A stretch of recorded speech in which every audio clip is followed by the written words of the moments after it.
Why on earth would you spend some of your precious garden space on flowers? That's a great question. I did a video of this last summer in my garden, in the shade of a sunflower plant, because it is so important. I was actually telling my 4th and 5th grade botany class this week about it too, how important flowers are in the garden. So the point of flowers is to be making fruits, which many of the things we grow in our gardens come from the flowers that get pollinated, that then create the fruits, like tomatoes, cucumbers, green beans, peas, squash, watermelon, probably more that I'm just not thinking of offhand. And so it is critical for the bees and the pollinators to be making their rounds into our gardens. Many of those plants actually have very tiny little flowers. If you think of the tiny little tomato flowers and the tiny little cucumber flowers, once the pollinators know, oh, there's flowers here, I should add this one to my rounds, they'll start coming by. But one of the most important things you can do is attract those pollinators to your gardens. So I have a few pollinator flowers that are some of my favorites. This one is kind of lame, it doesn't have a picture on it, but calendula. I love calendula. It's in the marigold family, which I do have marigolds here too. So these all have different values and different things that they do for your garden. So I like planting a variety. So they're pollinator friendly and they're companion plants. So things like my nasturtium, which are also edible. They're fun to throw into salads. My kids really like taking the leaves and putting olive oil on them and sea salt and baking them. So kind of like kale chips was a thing. Nasturtium leaves are one of their favorites in the summer. And nasturtium, they are beautiful. There can be trailing and bushing kinds. And they're just so pretty. So I actually kind of go wild and buy many colors and variety of nasturtium. I save seeds from the nasturtium plants that I grow.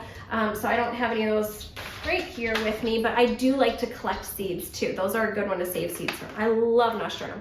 These are great for also repelling pests from your other plants. So some of these were ingrowing with my green beans, and I have slug problems. So I'm trying new methods this year to get rid of the slugs. But the green beans that were touching the nasturtium plants last year didn't have any slug damage. So I am going to be interplanting the nasturtium with the green beans, which might sound like, wait, you're stealing the sun from the green beans. But there are plants like this that love to grow together. So I love nasturtium. That's one of my favorites. Zinnias. Zinnias are beautiful. My mom would always grow a row of zinnias in her garden, and I was like, why do you grow flowers in the garden? I never understood. But now that I know about companion planting and attracting bees, zinnias are probably my favorite. I have a lot of varieties of packs of zinnias because they're beautiful to cut and bring inside. They last a really long time. So they're so fun to cut and give bouquets of all summer. I like planting around the edges. They can be tall or they can be short. They can be speckly, or there's some that are cactusy. They're just so beautiful. So zinnias are one of my favorites.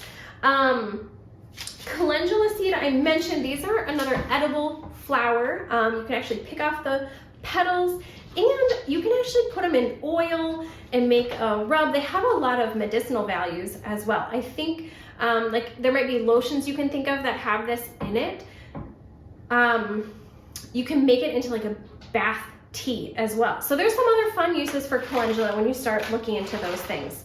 And then of course, marigolds. Marigolds have been a classic in the garden because pests don't like them. Even things like rabbits won't eat marigolds. In theory, I think I had a rabbit that was eating everything last year, and so sometimes fencing is the only option. But a solid border of marigolds can keep pests out of your garden. I've also seen some really beautiful pictures of cabbages and the marigolds were right up next to them. And because the marigolds were so close to the cabbages, there were no cabbage moths. Larvae, you know, the caterpillars eating the cabbage leaves, because the marigolds were fragrant and potent enough to keep the cabbage moths off of the cabbage. So it's so fun if you especially have a particular pest you're trying to avoid. You can look into, oh, I have a problem with these insects or these bugs. Is there a companion plant that could, like sometimes my nasturtium have a bunch of holes in them, but I'm like, great, that means all those pests are focused on my nasturtium and they're not eating my other garden plants. So sometimes in that way, they can draw the attention to themselves so that your other garden plants are spared. And other things like the marigolds, where they actually are just so pungent that it kind of just repels insects. There's really cool ways that God has designed the use of plants intermixed with each other, so we don't have to chemical our gardens and poison our food that we want to eat. We can use other organic, safe, sustainable methods, because calendula, I didn't grab them here next to me. I have a lot of calendula seeds I gathered from last year. Zinnia heads are really easy to collect. Marigold seeds, you just deadhead the marigolds and the seeds. So in that way, these are really sustainable to collect the heads from past years, and then you don't spend as much money. So you're saving a ton of money, and you're getting a better, higher produce, because the pollinators, the bees, are just flocking to your garden as you have this gorgeous display of flowers all over the place that's like neon lights. Come here, come here. So then your tomatoes and your cucumbers and your beans, they're all thriving. Some people complain of, I don't know, my cucumbers are flowering, but I'm not getting any cucumbers. That usually means the bees aren't pollinating them. And you can sometimes solve that by hand pollinating, but who wants to hand pollinate every cucumber or every tomato? That's not sustainable for me. So some of these are really great other options.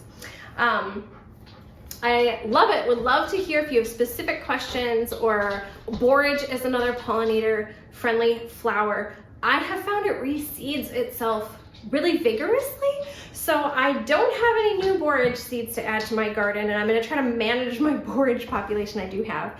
But the bees love it because it produces so much nectar. It refills its nectar every hour instead of every day like other flowers. So it's a fun one. It's also edible. It tastes a little cucumbery, but just a beautiful array of options to bring into your garden, to bring in those pollinators and hopefully keep the pests at bay. So thanks for listening. Stay tuned to find out more about companion planting and see my garden springing up this year, and where I put all the things like basil and tomato grow really well together, and nasturtium pretty much, and calendula, you can pretty much put those anywhere next to anything, in any little gap that you have, because filling in the gaps can also keep weeds at bay. So another added bonus of companion planting. Would love to hear your questions and any stories you have about your gardening adventures as we grow green wonder together. Be sure to like and subscribe. Stay tuned for more gardening tips and suggestions. Thank you.